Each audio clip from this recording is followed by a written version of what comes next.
সারা পৃথিবীতে শান্তির বাণী হিসেবে ইন্টারপোল কাজ করে থাকে। যদি কোনো অ্যাবসকন্ডেড আসামি, পলাতক আসামি বিদেশে থাকে, তাহলে তাকে ইন্টারপোলের মাধ্যমে পুলিশ প্রশাসন সেটাকে ধরে এনে বিচার করতে পারে। বাংলাদেশ একটি শান্তিপ্রিয় দেশ।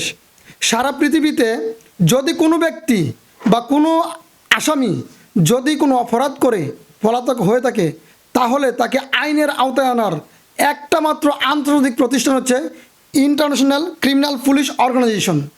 সেখানে 4টা দেশের 4টা ভাষায়, সাধারণত ফ্রান্স, আরবি, ফরাসি, স্প্যানিশ, এই 4টা ভাষার মাধ্যমে যারা বেশি দক্ষ তাদের মাধ্যমে, যারা পুলিশের বড় অফিসার তারা এই 4টা ভাষার মাধ্যমে তারা তাকে আয়ত্ত করে নিয়ে আসে।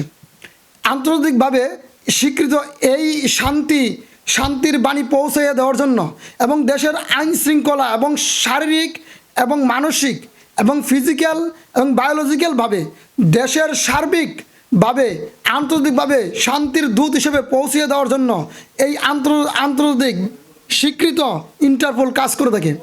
সেখানে সারা বিশ্বের বড় বড় চৌকুশ পুলিশ অফিসাররা সেখানে ডিপুটেড হয়ে থাকে তাদের কাজের মাধ্যমে, এবং তারা একটা রিপোর্ট পেশ করে ইন্টারপোলের নিকট যে কোথায় কোন দেশে সাজাপ্রাপ্ত অথবা সাজার মধ্যে আছে এরকম কোনো পলাতক ফিউগিটিভ অ্যাকিউজ প্রিজনারকে ধরার জন্য তারা মরিয়া হয়ে কাজ করতেছে, এবং তারা যেন রেড টেপ, লাল পিতার দৌরাত্ম্য, আমলাতান্ত্রিক জটিলতায় যেন না পড়ে, যেমন শান্তি এবং শৃঙ্খলার প্রগতি এবং উন্নয়ন এবং শান্তির মিশন পৌঁছে দেওয়ার জন্য ইন্টারপোল সর্বক্ষেত্রেভাবে সমাদৃত এবং কাজ করে যাচ্ছে। এর অফিসিয়াল ভাষা হচ্ছে 4টি, একটা হলো ইংরেজি, আরবি, ফ্রান্সিস এবং স্প্যানিশ।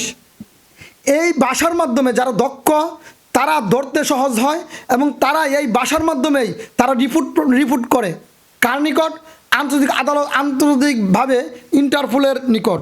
এবং এটা হেডকোয়ার্টার হচ্ছে লিও, ফ্রান্স, এবং ইন্টারপোলের সদর ফ্রান্সের প্যারিসে স্থানান্তর করা হয় 1946 সালে।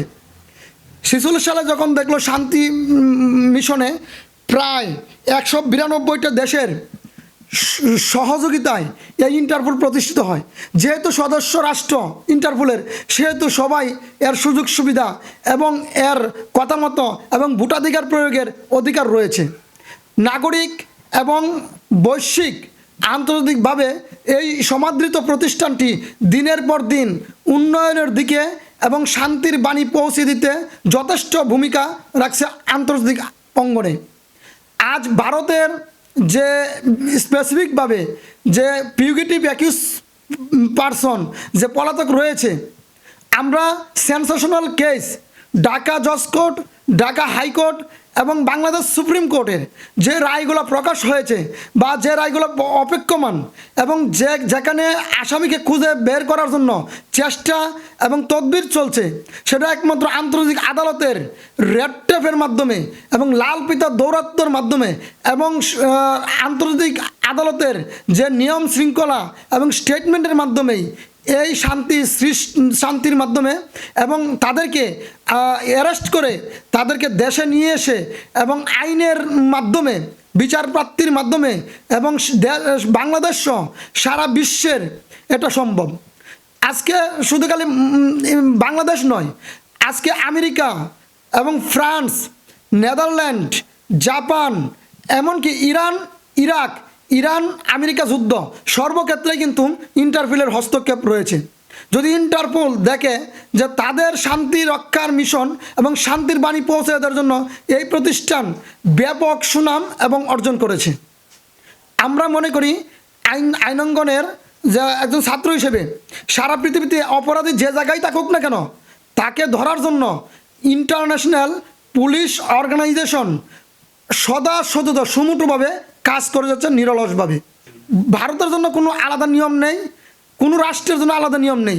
International police organisation, criminal police organisation শুধু একমাত্র একটা প্রতিষ্ঠান যাহা কোনো নিরপেক্ষভাবে কাজ করে, যাহা কোনো দেশের কোনো ভেটো পাওয়ারের যারা পরাশক্তি তাদের নিকট মাথা নোয়ায় না। একমাত্র প্রতিষ্ঠান international police criminal police organisation.